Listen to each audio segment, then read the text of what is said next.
I'm starting over here to introduce Robin McCoy Brooks. She is a Jungian analyst based in Bellingham, Washington.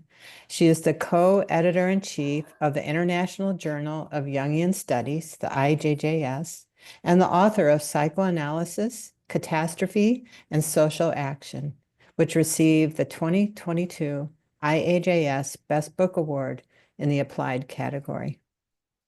Most recently, she co-authored a book, The Healing Power of Community, Mutual Aid, AIDS, and Social Transformation, with Graham Harriman and Lucia Marks. It was published by Routledge in 2025. Her presentation is entitled Jung Meets Moreno, a synchronistic approach for apprehending the emergence of archetypal themes and building cohesion in psychotherapy groups. Welcome, Robin. Thank you, Mary Beth. And Dragana. And thank you all for coming. I can see, excuse me, your postage stamp faces, and I appreciate that. My presentation is a radical abstraction of a chapter that I wrote this year for a book called The Relational Jung, that's edited by, excuse me, Mark Sabin and Robin Brown, available next year, but also most deeply influenced by the work that I did with my colleagues in the healing power of community, mentioned by Mary Beth. Excuse me, anxiety frog in my throat. In the early era of AIDS, I participated in the formation of a therapeutic AIDS community that radically altered my orientation to purpose, my purpose, and my clinical and theoretical orientation as a Jungian analyst and group psychotherapist. A nonprofit mind-body clinic named Project Quest, or Quest, was formed in 1989 for and by the community members it served, including its allies. The Quest community became a space where the aspirations of many individuals were materialized and supported, often furthering a collective purpose amidst the plague. During this time, I led and co-facilitated many psychodrama therapy groups and retreats while becoming credentialed as a trainer, educator, and practitioner of sociometry, psychodrama, and group psychotherapy. That's the TEP part of my acronyms. This comprehensive approach for working with individuals, groups, and communities was founded by the Romanian psychiatrist Jacob Levy Marino, who later moved to the United States. I also began training to become a Jungian analyst, so it was in the maw of AIDS that I cut my teeth as an analyst, group leader, and person. In these contexts, I first observed how the individual and group development were co-constituted through the deep engagement with each other and the broader psychosocial dimensions of reality to which we are all inured. How, I wondered, did the actual experience of living with AIDS, for example, coexist with and influence self-formation and the maturity of the group, or alternatively, disindividuate both? Thus, I developed a speculative theoretical position that considers the entirety of a situation in which we find ourselves. Retaining a speculative position, as was Jung's tradition, challenged me to consider how psychical factors or universals commingled with verifiable causal factors within the group as a whole and the broader social world. The early era of AIDS was the obvious concrete situation at hand against which I measured the emergence of archetypal motifs, patterns, metaphor, symbols, themes, dream experiences, images, somatic expressions that appeared in group therapy processes. I noted that archetypal motifs that emerged during an individual psychodrama also carried a synchronistic potential to constellate correspondingly psychic states within other group members. These meaningful coincidences, as Jung defined synchronistic events roughly, also contributed to meaningful collective shifts in consciousness that had the potential to transform the group as a whole towards an unknown shared purpose beyond individual egoic concerns. This has been a central interest of mine in trying to articulate and define how this happens. This is one effort. Stay with me. A poignant example of this phenomena can be found in how the vision for the AIDS clinic quest first manifested in the nocturnal dreams of two separate individuals on the same night during an AIDS psychodrama retreat in the 80s. The dreamers, Lucia Marks, who was one of the co-leaders of the group, as was I, and Lucas Harris, the participant, would become co-founders of what became Quest because their corresponding dream vision meaningfully resonated with other community members who collectively concretized the vision. The Quest community, in other words, actively participated in the creation of a new consciousness from which a brick and mortar wellness clinic was created. On a meta level, the synchronistic vertex from which Quest emerged can be understood in the polarizing yet revolutionary context of AIDS activism in response to dominant cultural discourses that initially denied or ignored the virus's destructive reality. While the catastrophe of AIDS was a causal factor that certainly contributed to the formation of Quest, I suggest there were synchronistic cofactors also contributing to this cultural phenomenon. From this perspective, I advance the notion of Jung's speculative conception of synchronicity, while also taking into account the undeniable material effects of reality, such as AIDS, applied within experiential group processes. This is not a far-fetched observation.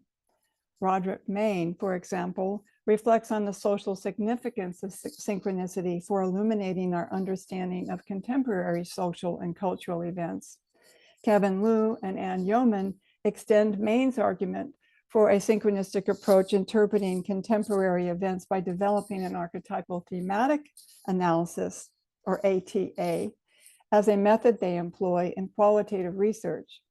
My objective is to liberate Jung's individualistic model from its one-sidedness by envisioning a psychosocial self that is co-constituted from its deep engagement with both inner and outer collective realities.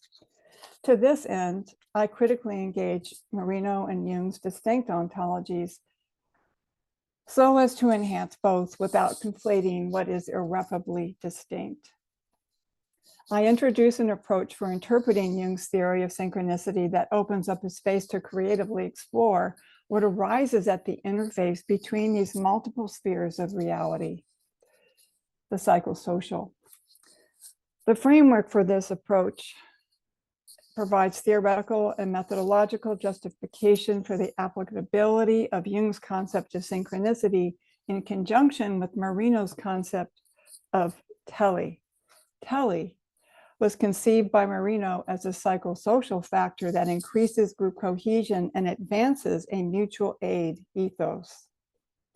Marino formulated his concept of tele from empirical sociometric research he conducted that I propose intersects and deepens Jung's accounting of the relationship between the psychosocial and the constellation of archetypal patterns within a group psychotherapy group process. Furthermore, I propose that synchronistic events hold the potential to become the psychosocial link through which the group as a whole may transform towards its unknown greater purpose. In the chapter, I have two lengthy sections of very dense theory, which I love, but I won't have the time to go into that here on synchronicity as a counterbalance to rationalism and theoretical justification that I critique, but I'm going to skip that part and for time purposes. I'm now going to briefly, most of you, I presume, have some understanding of what synchronicity is and how Jung defined it, but nevertheless, I want to go over it briefly. Jung defined and illustrated synchronistic events in many ways, most succinctly as a meaningful coincidence, as I've already mentioned. Elsewhere, he identified synchronistic phenomena into various categories of events outlined below very briefly. Number one, the simultaneous occurrence or coincidence of a certain psychic state with one or more external events which appear as meaningful parallels to a momentary subjective state, where there is no evidence of a causal connection between the psychic state and the external event, and where, considering the psychic relativity of space and time, such a connection is not even conceivable. An example from a personal experience comes to mind. I was solo backpacking around Mount Rainier the summer prior to my analytic training, sleeping under an open sky in an ultralight bivy sack. My head is on the ground, no tent. On the first of 10 nights, I dreamed of deer, many deer, who were who were my companions in the dream, kind of moving around together. Upon awakening, I noted a number of deer tracks circling my head. Deer, several, had actually circled my head in the night, not my whole body, but interestingly, only around my head, which was peeking out of my sleeping bag on the bare ground. The appearance of deer figures in my dream corresponded with the simultaneous appearance of actual deer out of my conscious awareness. The acausal connection of events, psychical and material presence of deer, and our shared sentience had an immediate transforming effect on me that would deepen my personal analysis and training experience. Example number 2, for Jung, the coincidence of a psychic state with this is Jung's second definition of synchronicity. The coincidence of a psychic state with a corresponding more or less simultaneous external event taking place outside the observer's field of perception at a distance, only verifiable afterwards.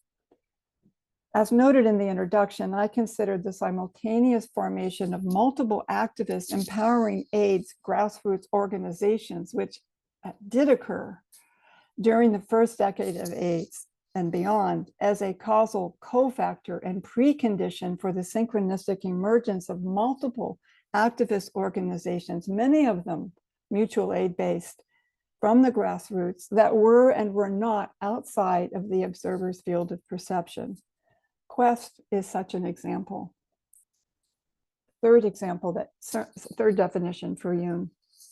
The coincidence of a psychic state with a corresponding not yet existent future event is distant in time and can likewise only be verified afterwards, or an unconscious image becomes into consciousness either directly, literally, or indirectly in the form of a dream, idea, or premonition. Jung, for example, refers to a series of waking visions about the destruction of war he had prior to the onset of World War I. I propose that Marino's notion of tele intersects with and deepens Jung's accounting of the relationship between synchronistic events extended within a psychotherapy group. That being said, tele is not the same thing as synchronicity, although these notions are easily conflated. In what follows, I orient you to an aerial view of Marino's core concepts and methodologies that support his complex notions of telic relationality within the collective. And by the way, even though my comments are directed towards a therapy environment, what I'm saying here is applicable to all environments, even though they're not therapeutically focused. These concepts, the concepts I'm going to briefly talk about are mutual aid. What I mean by that anyway, group cohesion, sociometry, from which Marino's action and counter methods such as psychodrama and sociodrama evolved. Mutual aid. Marino originally conceived of group therapy as a treatment for those most oppressed in society, gravitating towards working with refugees, prisoners of war, sex workers, and the severely mentally ill within their environment, in this case in Vienna. In these early group explorations, he discovered that on the psychological level, each person has the potential to be a therapeutic agent for each other, proclaiming that each of us is a genius. He would go around saying, Dr. You, he was a doctor, but he would say, Dr. So-and-so, Dr. So-and-so. He just referred to people as everyone was a doctor, this egalitarian ethos. Marino was speaking from a core belief attained from clinical experience that everyone in a group has something to teach the group about itself, and that everyone is a resource for each other. These early experiences opened his mind and direction towards developing a mutual aid-based psychotherapeutic model, focusing on both individual and the sociodynamics of an entire group. Marino's development of group psychotherapy was mutual aid informed, in other words, in that it centers on building mutual relationships, creating an environment of social safety, and empowering person and group in the moment. Until recently, the use of the term mutual aid has been primarily limited to social activism, academics, and community and group work that has silently proliferated on the margins of psychology in the last century. By the way, it was only in 2018 that the APA in the US first acknowledged group psychotherapy as a viable specialty area. 2018. Anyway, many of us have not been in groups whose processes are transparent, inclusive, and where everyone is encouraged to participate in group decisions. In mainstream psychology, we are not trained to care, notice, or evaluate the group dynamics we are participating in. It may seem difficult to imagine that we have a natural capacity to create intricate, fluid systems of mutual aid that are open to multiversal frameworks, thereby creating a culturally rich foundation for creating an environment of social safety. I have to say that my experience on the board over the last 5 or so years has been very much of a mutual aid example, and it's why I've stayed on the board and tried to participate in the formation of such a climate. It's healing. Hard work can be healing. A mutual aid-based climate is inclusive, participatory, collaborative, and problems are collectively engaged. Hierarchical positions are soft, not rigid. Power, or having influence, and resources is shared, not hoarded. Social cooperation and personal authenticity are not mutually exclusive, but linked to social bonding that itself builds group cohesion. Mutual aid processes are a facilitating mechanism for group cohesion because they contribute to a sense of social safety that encourages risk-taking and authentic self-expression. Barriers to mutuality are broken down, and we can realize that each of us has something to contribute within a group process. Creating, modeling, teaching, and maintaining a mutual aid ethos are the heart of psychodrama group practice. Marino's concept of tele was a means of accounting for a group's capacity to cohere and form reciprocal relationships. In his own words, he states, group cohesiveness, reciprocity of relationships, communications, and shared experiences are the function of tele. A mutual aid climate fosters telic relatedness and a group's capacity, as I say, to cohere. For Marino, uncritically held transferences and projective processes initially obscure basic telic relationships, becoming a focus for exploration as people encounter each other in a group process. Repeatedly, he stated that neither transference nor empathy could satisfactorily account for the ways in which a group coheres. He argued that transference was based in one's inner psychodynamic experience, and tele was based on the sociodynamics of 2 or more individuals. In his view, transference was a pathological portion of a universal factor in tele, operative through the shaping and balancing of all interpersonal relationships.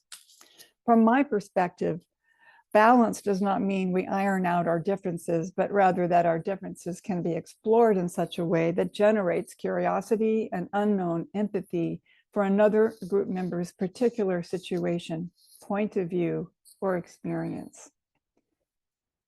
Often human commonalities or universals emerge in the exploration of a group member's story, psychodrama, or conflict, revealing underlying telic connections.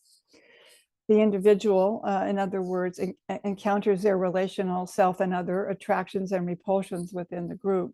Recognizing our fundamental commonalities as human beings facilitates an awareness of our shared precarity amongst irreconcilable differences.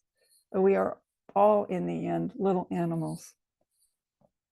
Encounter is described by Marino as two persons exchanging eyes to comprehend and know each other, a form of role reversal.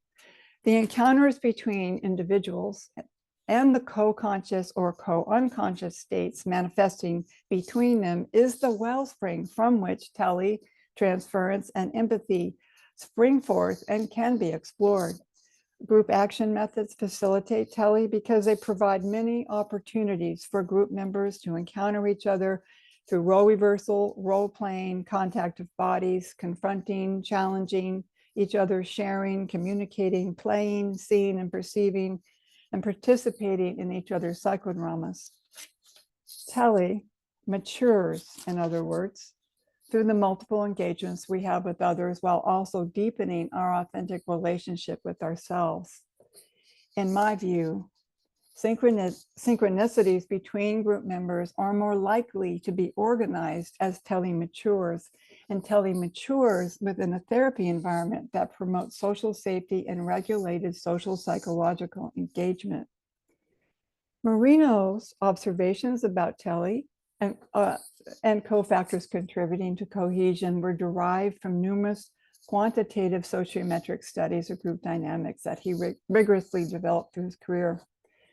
Tele is a psychosocial factor that accounts for the mutuality of choices and the absence of or increased rate of interaction between group members and can be mapped in sociometric explorations. Sociometric explorations reveal the often hidden structures, agendas, subgroups, alliances, belief systems that are operational in a group climate that hinder or enhance group cohesion. Thus, Marino's sociometric system offers a theory of society and interpersonal relations, in addition to providing experiential practices for assessing, telling a group about itself, and promoting change within and between individuals and the group, and ultimately society. Now, Peter Felix, what in the hell is a psychodrama? I mean, raise your hand if you, well, those of you who are, raise your hand if you've been in a psychodrama, you know what it's like. All right. So we have, all right. Woo, we have some experience here. So Peter Felix Kellerman composed a panoramic definition of psychodrama that I include in its entirety below later in an actual clinical example of a psychodrama that will illustrate my central points. Kellerman states, psychodrama is a form of psychotherapy in which clients are encouraged to continue and complete their actions through dramatization, role-playing, and dramatic self-presentation. Both verbal and nonverbal communications are utilized. A number of scenes are enacted, depicted, for example, memories of specific happenings in the past, unfinished situations, inner dramas, fantasies, dreams, preparations for future risk-taking situations, or unrehearsed expressions of mental states in the here and now. These scenes are approximate real-life situations or externalizations of inner mental processes. If required, other roles may be taken by group members or by inanimate objects, things in the room that we create the scene with. Many techniques are employed, such as role reversal, the double, the mirror, concretizations, maximizing, and soliloquy. Amplification is another term that Jung uses. Usually the phases of our warm-up, action, working through, closure, and sharing are identified. Another enactment form created by Marino is sociodrama. And in the example I'm going to use below, a psychodrama turns into a sociodrama. The sociodrama is an action method that focuses on the whole group on a particular theme and emerges in the process. The sociodrama enactment stands on its own or emerges from a psychodrama process, as I stated, and vice versa. From a Jungian perspective, the psychodramatic stage provides a space for materializing psyche in dialogue with one's depths, mind, and body, while ultimately assessing the greater wisdom of the group beyond egoic concerns of the individual. Jung and Marino. Marino tenaciously critiqued Freud and Jung's highly individualistic stance that was reflective of a broader tendency in the first half of the 20th century and mainstream psychology today. Marino was not opposed to Jung's idea of a collective unconscious, but critiqued him, Jung, for not applying it to the concrete collectivities in which we live. The problem with Jung's collective unconscious, Marino stated, was not the collective images of a given culture or of mankind, but that Jung did not establish a collective anchorage for the collective unconscious. Marino considered the psychosocial and real-world material events such as AIDS and other socio-political dynamics to be the very site of individual and group formation. He did not, however, isolate individuation of the individual from its actual group relatedness. Marino's concept of tele brings new depth to Jung's individualistic psychology because his methodologies nurture teleconnectivity within group and considers how real-world events also penetrate and influence how we form and transform or regress as individuals, living within the many groups in which we are embedded across time, including the collective reservoir. It is important to note that Marino did not incorporate Jung's conception of archetypal material into his ontology. Conceptually integrating Marino's notion of tele with an underlying shared unconscious field, such as Jung envisioned, allows us to recognize the potential for the emergence of archetypal material, including the synchronistic motifs or psychoid archetypes, as they arise within a group process. Recall that Jung postulated that the emergence of synchronistic events was most likely to be constellated in an enantiodromia process, particularly in his later formulations of the archetype. Incorporating the significance of enantiodromia processes brings psychodynamic depth to Marino's collective psychology as we observe its presence within group contexts. Jung described enantiodroma as a characteristic phenomena that practically dominates conscious life in time, and equally powerful counterposition is built up, which first inhibits but the conscious performance, but subsequently breaks through the conscious control. Now, integrating these key aspects of Jung's and Marino's ontologies allows us to establish a psychosocial self in relation to other psychosocial selves that are also co-constituted from a deep engagement with the polarizing forces that exist between multiple spheres of reality that Dragana so beautifully described in the opening of this conference. From this background, I introduce an integrative approach for interpreting synchronistic phenomena that arises, in this case, psychodrama group processes. The psychodrama group is conducted within a mutual aid climate that utilizes group action methods to facilitate telic relationality, group cohesiveness, and deepens personal and relational authenticity. The possibility, therefore, for the emergence of synchronistic phenomena is enhanced within a group climate. I'm proposing this approach is an intuitive and qualitative method that works to actively reflect various dimensions of collective realities by exploring what is being expressed beneath the surface as it emerges in situ. I do not retain a strict adherence to Jung's definition of synchronistic phenomena that specifies there being no evidence of causal connection between psychic state and external event. Instead, I acknowledge the coexistence of causal and acausal factors that contribute to the production of synchronistic phenomena by leaning on Jung's conception of the psychoid or the psychoid archetype that he describes, as I mentioned in his later formulation of the archetype. Jung's envision a psychoid as a dynamic dimension of reality that exposes us to an entirety of a situation not reducible to the physical or psychic, yet influenced by both.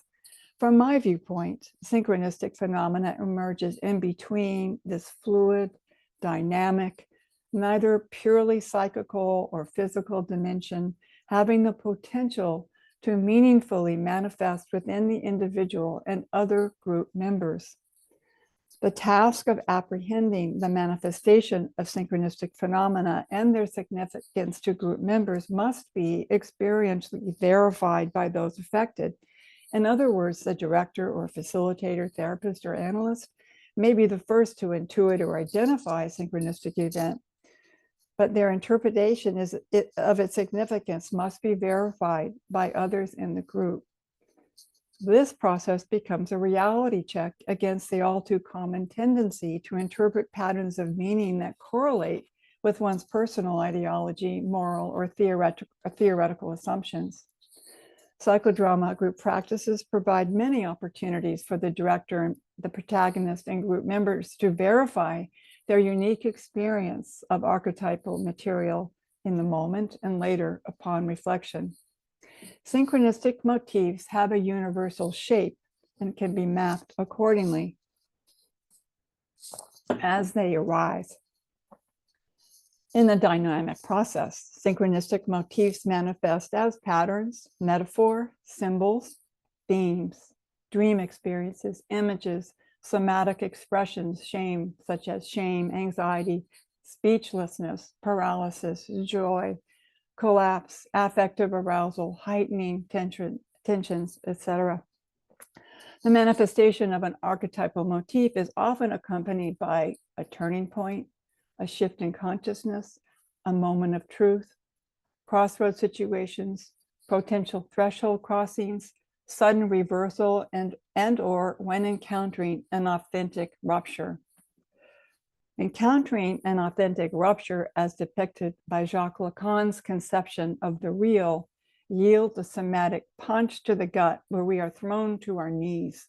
In these situations, we are not immediately able to describe, understand, or comprehend the significance of our experience. For Lacan, anxiety signals as an encounter with the real and emerges when separation is in question, because a psychic space opens and we find ourselves in the middle between self and other.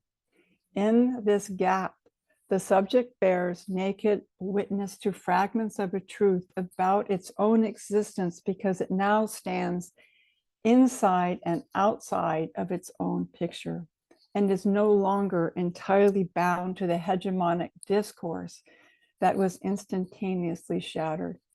We see this process in analysis. I would like to say all the time, but certainly we see it, and we do see it in groups.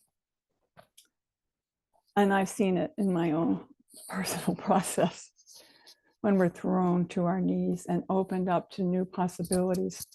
The numinous experiential quality that Jung associated to the emergence of an archetype in individual analysis is magnified when applied to a therapy group. Within group psychotherapy context, an encounter with the real has the potential to open us, group member and, as I say, our therapists alike, to a more archaic, somatic memories, possibly traumatic, or artifacts from our personal history or the transhistoric reservoir that may resonate with others in a group. Archetypal patterns may manifest simultaneously in the psychic states of other group members, having the potential to transform the group as a whole, furthering the collective purpose that will be seen in the case illustration that I'll soon be describing. In these situations, shared and meaningful experiences become a basis for a new consensual reality contributing to a transformational experience of the collective. The group therapist must build a therapeutic capacity to contain what is unknown, enigmatic, unrepresented, and dynamically unfolding in the collective, in the situation at hand. Such a heuristic stance creates a transitional space, good old Winnicott, within the therapist that is carried into the psychodrama enactment or group process. This transitional space enables spontaneous psychic play from which we may apperceive, formulate, differentiate, categorize, and translate information gained in the moment. Now I'm going to turn to the case illustration I've been alluding to throughout. The psychodrama process that I'm getting ready to describe was conducted during a 3-day residential retreat in the first era of AIDS. This particular enactment demonstrates how the protagonist's exploration of an external life situation revealed an internal enantiodroma process that synchronistically affected the states and actions of other group members. I demonstrate how archetypal patterns may be identified and verified by group members as they constellate within the group as a whole in the context of the protagonist's personal psychodrama exploration. When the protagonist's archetypal material appeared to be affecting the states and actions of other group members, I expanded the frame of the psychodrama into a sociodrama. I refer to the protagonist as Brian to disguise his identity. Brian died shortly after the retreat. My gratitude for his life, I hope, is reflected in what follows, and my love.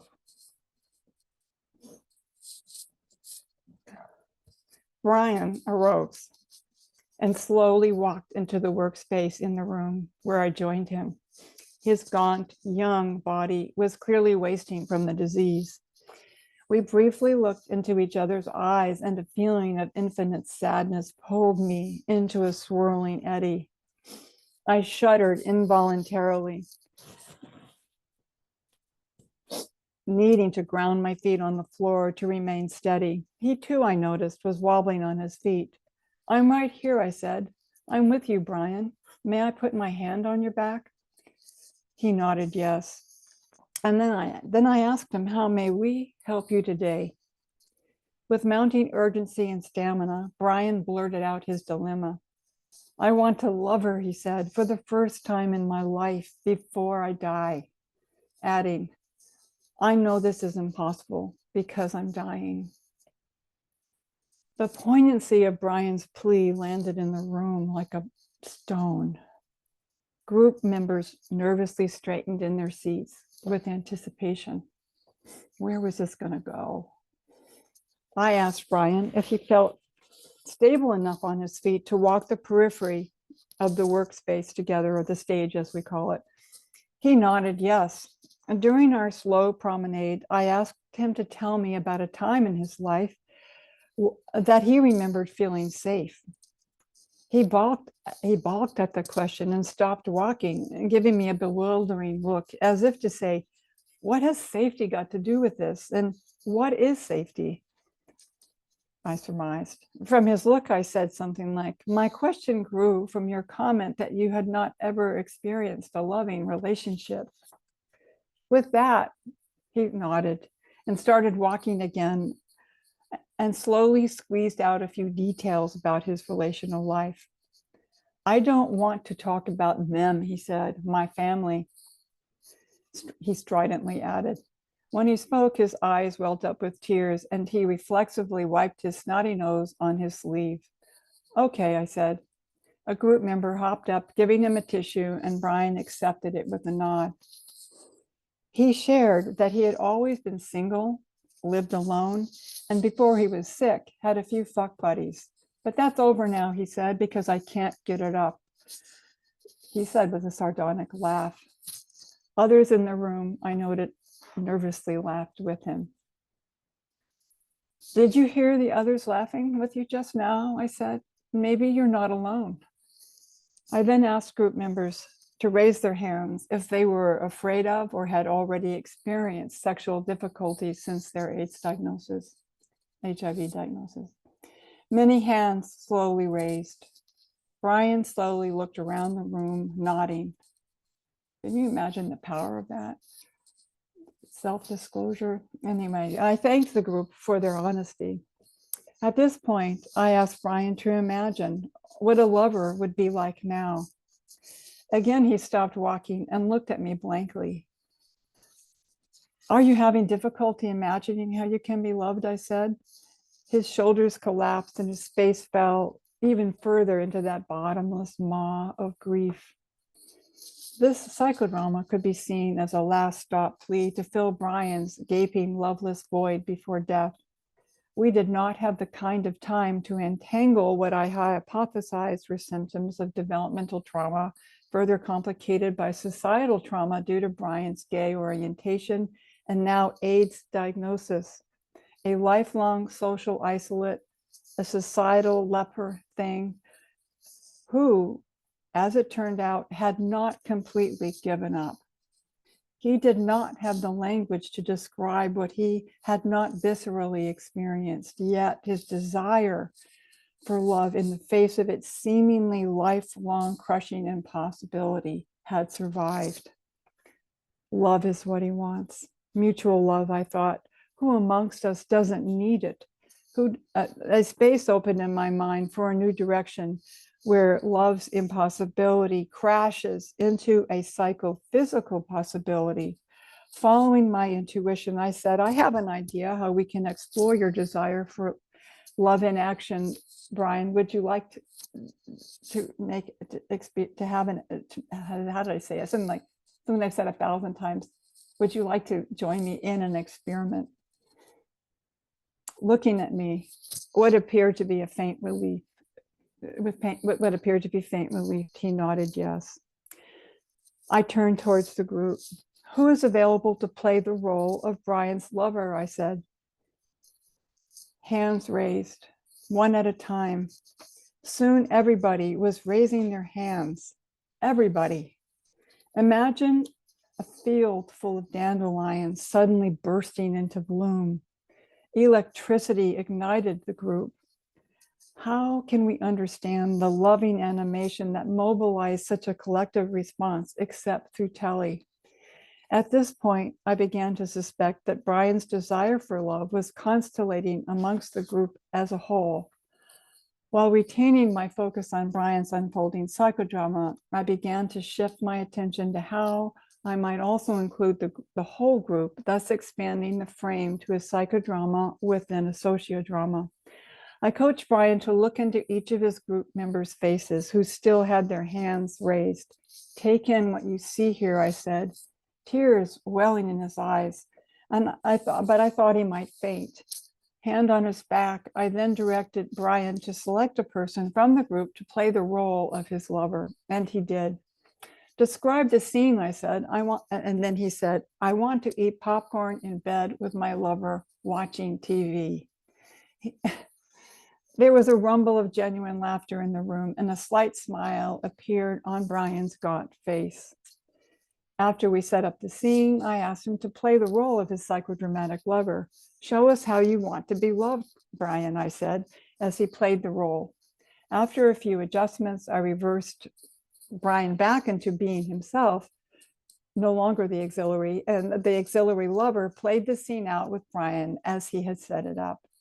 After a few minutes, I asked the group, stand up if you would like to role reverse into this scene. Everyone stood up. Take a look at this, I told Brian. You are tapping into a collective reservoir.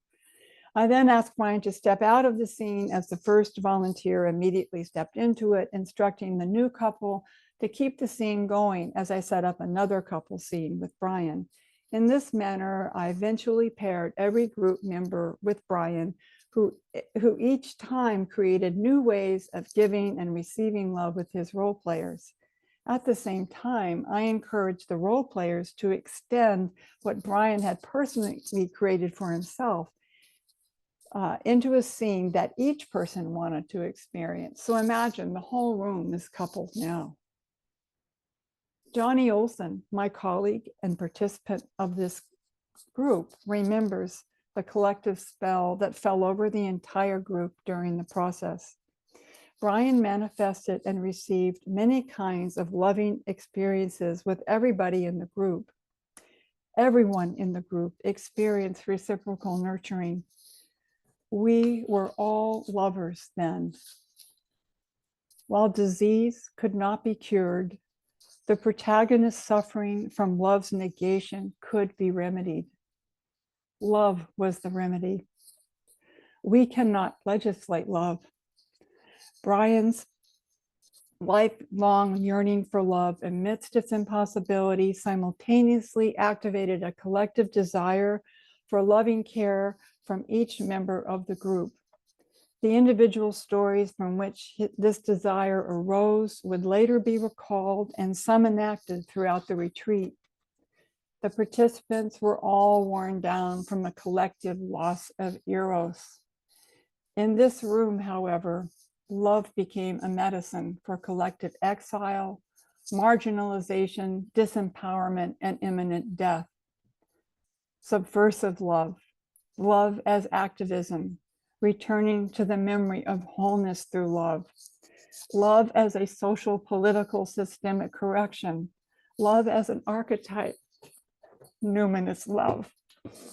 The psychodrama transformed into a reparative psychodramatic ceremony for the group, where forbidden, impossible, and lost love is found again or newly experienced.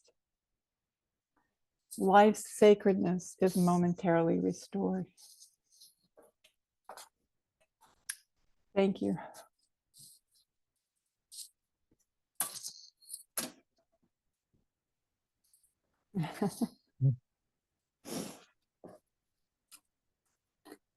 Thank you, Robin.